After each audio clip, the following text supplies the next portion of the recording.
आरोग्य जागृती. नमस्कार. आज आपण बजाज हॉस्पिटलमध्ये आलेलो आहे आणि इथे सिनियर पेडियाट्रिशियन जे निखिल पाठक साहेब आहेत यांच्याशी आपण चर्चा करणार आहोत. यांचा अनुभव आपण शेअर करणार आहोत. कारण लहान मुलामध्ये आज जे दिवसेंदिवस आजाराचे प्रमाण वाढत चाललेले आहे, त्यामध्ये काही आईवडिलांचा आपण दोष असतो किंवा त्यांचा निष्काळजीपणा असतो. यावर आपण डॉक्टर निखिल पाठक सरांशी बोलणार आहोत. डॉक्टर निखिल सर, आपलं आरोग्य जागृतीमध्ये स्वागत आहे. सर, मला एवढं सांगा की आज दिवसेंदिवस लहान मुलामध्ये हे दिवसेंदिवस आजाराचे प्रमाण वाढत चाललेले आहे आणि हे क्रिटिकल होत चाललेले आहे. याचे नेमकं कारण काय आमच्या दर्शकाला सांगा. हे बघा, कसं झालंय, आजच्या घडीला आपण नवीन युगात आहोत. मुलं, आई वडील आजकाल मुलांकडे खूप जास्त लक्ष ठेवतात. त्याच्यामध्ये काय होतं की काही वस्तूंमध्ये त्यांचं जे दुर्लक्ष होतं ते काय असतं, पहिले असतो आहार. मुलांचं व्यवस्थित जेवण, याच्यामध्ये घरचा आहार हा सगळ्यात महत्त्वाचा आहे. आणि जेवढं तुम्ही घरचं व्यवस्थित चांगलं खाऊ घातलं त्याचा त्यांना फरक जास्त. आजकालची मुलं बाहेरचं खाणं किंवा मग काही चिप्स किंवा मैद्याचे प्रोडक्ट्स, बेकरी प्रोडक्ट्स हे खूप खाल्ल्यामुळे त्यांची प्रतिकारशक्ती तेवढी राहत. दुसरं असतं घरची स्वच्छता. आपण जेवढं घरी हात धुणे किंवा याच्याकडे लक्ष ठेवलं किंवा घरच्या घरी जर स्वच्छतेकडे लक्ष ठेवलं, जेवणाच्या स्वच्छतेकडे लक्ष ठेवलं तर आजार कमी राहतो. तिसरं सगळ्यात महत्त्वाचं आहे की प्राथमिक उपचार व्यवस्थित घ्या. काय होतं की आजकाल काय होतं की आपण सगळेजण काय विचार करतो, घराच्या जवळ दाखवून घेऊ. पण कसं असतं की तुम्ही कोणत्या स्पेशलिस्टला दाखवताय. आजकाल आपल्याकडे सगळ्या सुविधा अवेलेबल आहेत. तुम्हाला लहान मुलांचे स्पेशलिस्ट अवेलेबल आहेत, तुम्ही त्यांच्याकडे रेग्युलरली जाऊ शकता. तर तुम्हाला लवकर निदान. काय होतं की आपण घरच्या घरी किंवा जवळचे कोणते तरी जनरल प्रॅक्टिशनरला दाखवतो आणि जो महत्त्वाचा गोल्डन पिरियड जो म्हणतो हा निघून गेल्यामुळे आपल्याला थोडा त्रास होतो. मग कसं होतं, बाळ जेव्हा त्रास जास्त वाढला त्याच्यानंतर आपल्याकडे येतात, तर त्याच्यानंतर थोडं काय होतं की रिझल्ट देणं थोडं अवघड वाटतं. ह्या हिशोबाने चौथी पाचवी महत्वाची गोष्ट म्हणजे काय की इम्युनायझेशन. आजकाल आपली गव्हर्नमेंट जवळजवळ सगळे वॅक्सिन्स गव्हर्नमेंटमध्ये फ्रीमध्ये, आणि जे प्रायव्हेटचे वॅक्सिन्स आहेत जसं न्यूमोनियाचे वॅक्सिन्स हे सगळे पण गव्हर्नमेंटमध्ये फ्रीमध्ये होते. तर काय होतं, आपण आपलं न लक्ष दिल्यामुळे किंवा ती वॅक्सिन वेळेवर न घेतल्यामुळे, ते प्रोटेक्शन न घेतल्यामुळे न्यूमोनिया याचे प्रमाण वाढत जातं. इव्हन रोटा व्हायरसचं वॅक्सिन मिळतं, हे जे आहे हे लूज मोशन्स कमी करण्यासाठी हे खूप गुणकारी आहे. पण लोक कसं आहे की तेवढं वॅक्सिनेशनकडे दुर्लक्ष केलं, त्याच्यामुळे सर, तुम्ही गोल्डन हाऊस खूप चांगला शब्द वापरला. गोल्डन हाऊस म्हणजे आईवडिलांना काय सांगणार? गोल्डन हाऊस म्हणजे त्याचं नेमकं त्यांना काय संकल्पना आहे गोल्डन हाऊस? हे बघा, काय असतं, आम्ही आमच्या याच्यामध्ये काही डेंजर साईन्स म्हणतो, red flag signs. Red flag signs म्हणजे जेव्हा तुम्हाला वाटतं की तुम्ही लवकरात लवकर दाखवणे आणि वेळ न घालवणे. काय होतं की मुलं सुस्त होतं, ताप हा खूप जास्त आहे. आपण काय करतो, खूप जास्त ताप आहे तरी आपण घरच्या घरी औषध देतो. आणि काय होतं, ते पॅरासिटामॉल हे फक्त ताप कमी करण्याचे औषध आहे, हे ताप दुरुस्त करण्याचे औषध नाही. दुसरं असतं की बाळ सुस्त होतं, बाळाला श्वास घ्यायचा जास्त त्रास होतो, बाळ गळून गेलं, बाळ खात नाही, लहान बाळ लघवी करत नाही.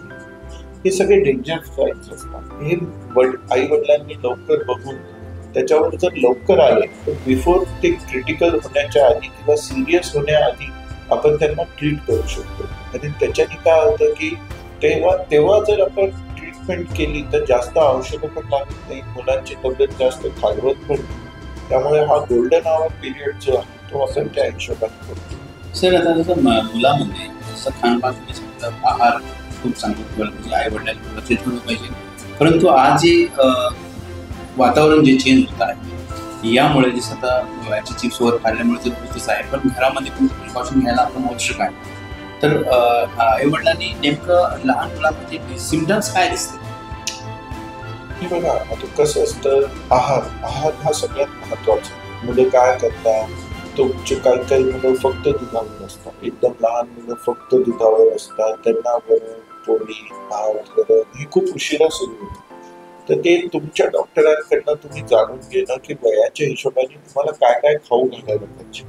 दुसरं काय होतं, चिप्स हे सगळं खाऊ घातलं ना की तळलेले पदार्थ असतात, त्याच्याने काय होतं वजन वाढतं, पण हे काही चांगलं वजन नसतं. हे सगळं फॅट आणि त्याच्यामुळे वजन वाढल्याने काही चांगले गुण येत नाही, प्रतिकारशक्ती चांगली राहते. दुसरं काय आहे की तुम्ही जुन्या काळी बघितलं तर सगळ्यांसाठी एकच आहार असायचा, पालकची भाजी बनली की सगळे खायचे. आजकाल मुलांना काय झालंय की त्यांच्या हिशोबाने आहार बनतो आणि त्यांना जे वेगळ्या वेगळ्या वस्तू आहेत ते काही सगळ्या मिळत नाही. त्यामुळे काय आहे की जे सगळ्यांना माहिती आहे सात्विक आहार काय आहे हे सगळ्यांना माहिती, पण काय होतं तो खातच नाही. त्याच्या सवयी कशा ठेवतो आपण, बाहेरच्या खाण्याच्या सवयी कशा आहे, जेवणाच्या वेळा कशा आहे, टीव्ही बघून खाऊ घालणे हा नवीन एक फायदा आहे. त्याच्यामुळे काय होतं की आपण जे न्यूट्रिशन किंवा जे आहार जायला पाहिजे तो व्यवस्थित जात. त्यामुळे माझं काय म्हणणं असतं की घरचं जेवण हे सगळ्यात चांगलं. हिरवे पालेभाज्या, कडधान्य, तुम्ही अंडे खाऊ शकता, नॉनव्हेज खाऊ शकता. नॉनव्हेज मध्ये काय असतं की जो मांस पदार्थ आहे तो त्याचा भर वाढवणं गरजेचं आहे. काय होतं मुलं काय त्या आजूबाजूची करी खात बसतात, त्याच्याने काही वजन वाढणे किंवा त्याच्याने काही न्यूट्रिशन मिळणार नाही. तर हा जो कन्सेप्ट आहे हा आपल्याला समजून घेणं खूप गरजेचं आहे. आणि त्या हिशोबाने पण असं नाही की जुन्या काळी काही आजार नव्हते असे नाही, तेव्हा सगळे आजार होते, पण आपली प्रतिकारशक्ती अशी चांगली होती. हा आजचे मुलं थोडे अलर्जिक जास्त आहे, पण मग आपण त्याच्यावरून बघून आपण त्या हिशोबाने आहारकडे लक्ष ठेवलं तर प्रतिकारशक्ती खूप चांगली होती. सर ते आता आई वडिलांचे जे शिक्षणामध्ये मुलापासून अपेक्षा जास्त वाढलेल्या आहेत, ते ताण जास्त देत आहेत, त्यामुळे जर आहारावर हे बघा माझं काय म्हणणं असतं की हे यांना पाण्यासारखं वागतं. प्रत्येक बाळाची एक वेगळी कॅपेबिलिटी असते. माझ्या एक्सपेक्टेशननी माझ्या मुलांनी केलं पाहिजे असं शक्य नाही. तुम्हाला त्या जे स्ट्रेस आहे या स्ट्रेसमध्ये दोन्ही वस्तू होतं, खाणं कमी पण होतं आणि दुसरं असतं ओव्हर इटिंग, म्हणजे जास्त पण खाणं होतं. त्याच्यामुळे स्थूलता म्हणजे ओबेसिटीचा त्रास जास्त होतो. आणि हे सगळे मेंटल आजार हे आपल्याला समजायला पाहिजे की लहान मुलांमध्ये पण कधी कधी मेंटल आजार होतात, म्हणजे त्यांना डिप्रेशन, ते कसं होतं आई वडिलांच्या अपेक्षाला पूर्ण न होणे. माझं काय म्हणणं आहे की प्रत्येक बाळ हा स्पेशल आहे, प्रत्येक बाळाची स्वतःची एक कॅपॅसिटी, तो एका फील्डमध्ये करेल असं नाही. काही मुलं जर अभ्यासात नाही तर बाकी सगळं बिझनेस किंवा दुसरं कम्युनिकेशन किंवा त्याच्याने पण सक्सेसफुल राहू शकतात. कला याच्यामध्ये पण आजकाल एवढं सगळं वाढलंय जग, प्रत्येक याच्यामध्ये मुलांना there is a top most level in each thing which they can achieve. म्हणजे प्रत्येक क्षेत्रात तुम्ही टॉप मोस्ट होऊ शकतो. माझं काय म्हणणं आहे की तुम्ही मुलांना त्यांच्या पद्धतीने वागू द्या. मी असं नाही म्हणत की काही चुकीच्या वस्तू करू द्या असं नाही, पण मग त्यांच्या पद्धतीने त्यांचं शिक्षण त्यांची कॅपेबिलिटी बघून तुम्ही त्या हिशोबाने ठरवता. सर आता आज चांगला माहिती दिली, दर्शकांना चांगली माहिती दिली, पण आता सर्वात महत्वाचं लहान मुलामध्ये किडनीचे आजार जास्त वाढतात. त्याचं नेमकं पाण्याचं असेल किंवा खानपान असेल किंवा हायजीन याच्यामुळे असतं. किडनीचे आजार आहे ना दोन प्रकारे असतात. एक जे असतं ॲक्यूट रिनल फेल्युअर. हे काय असतं, शरीरातलं लहान मुलांमध्ये शरीरातलं पाणी कमी होणे, त्याच्यामध्ये काय होतं की किडनीवर सूज होणे, कधी कधी जन्मतः किडनीवर सूज लागते. काय होतं की आपण कधीतरी लहानपणी सोनोग्राफी केली असते, त्याच्यामध्ये थोडी सूज दाखवली असते, आपण म्हणतो काही नाही आणि आपण त्याच्याकडे दुर्लक्ष करतो. आपण जर रेग्युलरली बघितलं तर मग आपल्याला कळतं की ती सूज वाढत जाते, कमी होती, आपण त्या हिशोबाने सगळी ट्रीटमेंट करू शकतो. तर पहिलं ते येतं. दुसरं असतं क्रॉनिक रिनल फेल्युअर. काय झालंय आजकाल पोल्युशन, पाण्यामधले दुष्परिणाम याच्यामुळे थोडं किडनीचे प्रमाण जास्त वाढत, किडनीच्या आजारांचं प्रमाण थोडं वाढत चाललं. याच्यासाठी महत्वाचं काय आहे की तुम्ही स्वच्छतेकडे लक्ष ठेवा. तुमचे लोकली जेवढं तुम्ही केमिकल रहित जेवण करू शकता ते सगळं चांगलं राहील. लवकरात लवकर तुम्हाला काही जरी वाटलं तर किडनीच्या म्हणजे लहान मुलांसाठी तुम्ही डॉक्टरांना, किडनीच्या डॉक्टरांना भेटा. तर त्या हिशोबाने उपचार घ्या आणि घाबरून जाऊ नका. आजकाल आपण नवीन पद्धतीत आहोत. औरंगाबाद पण इतका ऍडव्हान्स झालंय की सगळ्या वस्तूच्या ट्रीटमेंट एकाच ठिकाणी एका हॉस्पिटलमध्ये मिळून जात आहे. सगळं डायलिसिस हे सगळं उपलब्ध आहे. आणि पहिली गोष्ट माझं हेच म्हणणं असतं की लहान मुलांमध्ये आई वडिलांनी घाबरून जाऊ नये. किडनीचा आजार जरी निघाला तरी ते काय होतं, घाबरून न जाता त्याला व्यवस्थितपणे ट्रीटमेंट करणं महत्वाचं आहे. तर याला प्रिव्हेन्शन म्हटलं तर लहान मुलांमध्ये रेग्युलर फॉलोअप, वजनाकडे लक्ष ठेवणे, बीपी कडे लक्ष ठेवणे. लहान मुलांचं आपण बीपी बघत नाही, पण कसं असतं, थोडे मोठे झाले, कधी डोकं दुखतंय, कधी दम लागतोय, मग आपण एक बीपी कडे लक्ष ठेवून किडनीचा आजार हा लवकर मागणी करू शकतो. काही काही रिजन मध्ये मुतखड्यांचा त्रास जास्त असतो. म्हणजे तुम्ही बघाल सिल्लोड या भागात म्हणजे पाण्यामध्ये कॅल्शियम याचे प्रकार जास्त असल्यामुळे लहान मुलांमध्ये मुतखड्याचा त्रास थोडा जास्त आहे. तर त्या रिजन मधले त्यांनी थोडं बघून मग बघायला पाहिजे. तर आता आपण लक्ष देऊ. चांगलं मार्गदर्शन आमच्या दर्शकांना दिलं. सर, आता माझ्या शेवटचा प्रश्न असा आहे का बजाज हॉस्पिटल एकाच छताखाली लहान मुलासाठी काय काय सुविधा आणि काय काय उपचार करते? बजाज हे मागच्या 30 वर्षापासून औरंगाबादमध्ये सेवा देत आहे. हे ट्रस्ट हॉस्पिटल आहे आणि लोकांचा विश्वास या हॉस्पिटलवर आहे.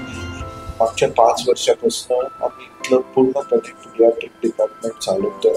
इथं एक 10 बेडचा ICU, 9 बेडचा NICU हे पूर्ण लहान मुलांसाठी अवेलेबल आहे. 24/7 आपण लहान मुलांसाठी सेवा देतोय. डॉक्टर्स असतात 24. आमची पूर्ण बजाजमध्ये लहान मुलांच्या डॉक्टरांची टीम आहे. एकाच छताखाली सगळं अवेलेबल. म्हणजे तुम्ही एकदा हॉस्पिटलमध्ये आले की तुम्हाला हॉस्पिटलच्या बाहेर जायची काहीच गरज नाही. आमच्याबरोबर लहान मुलांची किडनी स्पेशलिस्ट, लहान मुलांचे मृत्यूविकार तज्ञ, लहान मुलांचे रक्तविकार तज्ञ, लहान मुलांचे ऑपरेशन, मेंदूचे किंवा कोणतेही ऑपरेशन करणारे स्पेशलिस्ट अवेलेबल आहेत. त्यामुळे आपण काय आहे की सगळ्या वस्तू एका छताखाली पेशंटला देऊ शकतो आणि त्यासाठी आपण पेशंटची केअर जास्त चांगल्यापैकी घेऊ शकतो. त्याच्यासाठी आपण हे डिपार्टमेंट सांगतो. खूप खूप धन्यवाद साहेब.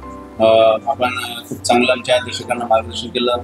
दर्शक हो, हे लक्षात ठेवा, आई वडिलांनी पण हे लक्षात ठेवणं गरजेचं आहे का डॉक्टरांनी जे आपल्याला संकेत दिलेले किंवा मार्गदर्शन केलेलं आहे त्यावर आपण किती अंमलबजावणी करतो. कारण आपण नेहमी आपल्या मुलाच्या खाण्याकडे किंवा खेळाच्याकडे दुर्लक्ष करत असतो. यामुळे मोठा आजार त्यांना जडू शकतो. सर्वात महत्त्वाचं डॉक्टर साहेबांनी सांगितलंय की TV बघताना किंवा मोबाईल बघताना खाणं हे चुकीचं आहे. त्याचं कारण काय, किती खातोय मुलगा, त्यांच्या म्हणण्यानुसार किती मुलगा खातोय हे कळत नाही आणि व्यवस्थित त्याचं पचनक्रिया होत नाही. त्याकरता आपण आईवडिलांनी हे लक्ष देणं आवश्यक आहे. आणि काही आवश्यकता पडली तर बजाज हॉस्पिटलमध्ये सर्व सुविधा एका छताखाली मिळेल आपल्याला. डॉक्टर पाठक साहेब आहे आणि अशी त्यांची पूर्ण टीम आहे. या रुग्णालयाचा तुम्ही लाभ घेऊ शकता आणि आपल्या मुलांना काही असं आढळलं तर वेळीच डॉक्टरशी संपर्क साधावा आणि स्पेशलिस्ट डॉक्टरशी संपर्क साधावा. याचं कारण एकच आहे, कारण जे गोल्डन आवर्स डॉक्टर साहेबांनी जे प्रश्न सांगितला आहे, गोल्डन आवर्स खूप महत्त्वाचा मुद्दा आहे आणि खूप महत्त्वाचा शब्द छोटा आहे, परंतु त्यावर जर आपण लक्ष ठेवलं नक्कीच आपल्या मुलाला आपण बाळाला सुदृढ आणि निरोगी राहू शकतो. धन्यवाद. कैंसर के सामने जहां हर पल महत्वपूर्ण होता है, वहां एक ऐसी जगह है जो सहानुभूति, समर्थन और संवेदना प्रदान करती है. आपका स्वागत है उम्मीद पैलिएटिव कैंसर केयर सेंटर में, जहां हम सहानुभूति और विशेषज्ञता के साथ देखभाल को नया रूप देते हैं. यहाँ हमारी समर्पित चिकित्सा पेशेवरों, योगदानकर्ताओं और देखभालकर्ताओं की टीम अपने रोगियों के जीवन की गुणवत्ता को बढ़ाने के लिए दिन रात मेहनत करती है. यह सिर्फ रोग का इलाज करने के बारे में नहीं है, यह समझने के बारे में है कि सफर क्या है. हम संकट समाधान देते हैं और समय को बेहतर बनाते हैं. दर्द प्रबंधन से लेकर भावनात्मक समर्थन तक हम अपनी सेवाएं प्रत्येक व्यक्ति और उनके परिवार की विशेष आवश्यकताओं के अनुसार व्यवस्थित करते हैं. हमारे संपूर्ण देखभाल दृष्टिकोण में चिकित्सा देखभाल को कला और संगीत जैसी थेरेपियों के साथ जोड़कर एक समर्थनमय वातावरण प्रदान करता है, जहां उपचार की प्रक्रिया फलने की संभावना होती है. पेशेंट केयर गिवर हमें उम्मीद पैलिएटिव कैंसर केयर सेंटर में इलाज ही नहीं, एक समुदाय मिला जो हमारी समझता है और परवाह करता है। हमारी स्थानीय उपलब्धियों में स्थान हमारी स्थिति को शांति और समृद्धि देने वाली एक संबल परिसर है। हर पल को महत्व देने के हमारे मिशन में शामिल हों। साथ में हम कैंसर से जूझ रहे लोगों को आशा, गरिमा और समर्थन प्रदान कर सकते हैं। साथ में हम बदलाव ला सकते हैं।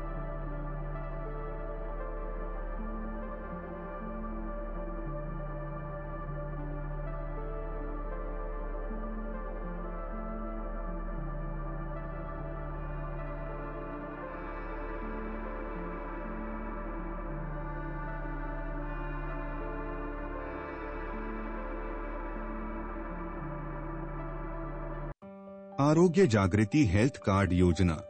आरोग्य सेवा परवडत नाहीत, काळजी करू नका। आरोग्य जागृती घेऊन येत आहे एक अनोखी संधी, हेल्थ कार्ड योजना। नोंदणीकृत डॉक्टरांच्या पहिल्या सल्लामसलतीवर 50% सूट। आमच्या नोंदणीकृत डॉक्टरांसोबत पहिल्या सल्लामसलतीवर 50% सूट मिळवा। आता उत्तम आरोग्य सेवा परवडणारी झाली आहे। कार्डधारक म्हणून तुम्हाला मिळेल प्राधान्याने सेवा, तुमच्या आरोग्याच्या समस्यांसाठी जलद उपाय। तुमच्या वाढदिवसाचे खास साजरे करा, स्थानिक वृत्तपत्रात मोफत जाहिरात प्रकाशित करू। आजच आरोग्य जागृती हेल्थ कार्ड मिळवा। आरोग्य जागृती हेल्थ कार्ड योजना तुमच्या आरोग्यासाठीची परवडणारी आणि विश्वासार्ह निवड। संपर्क करा 9326983843। भेट द्या www.arogyajagritiassociate.com। आरोग्य हीच खरी संपत्ती, तुमच्या आरोग्यासाठीची खास बांधिलकी।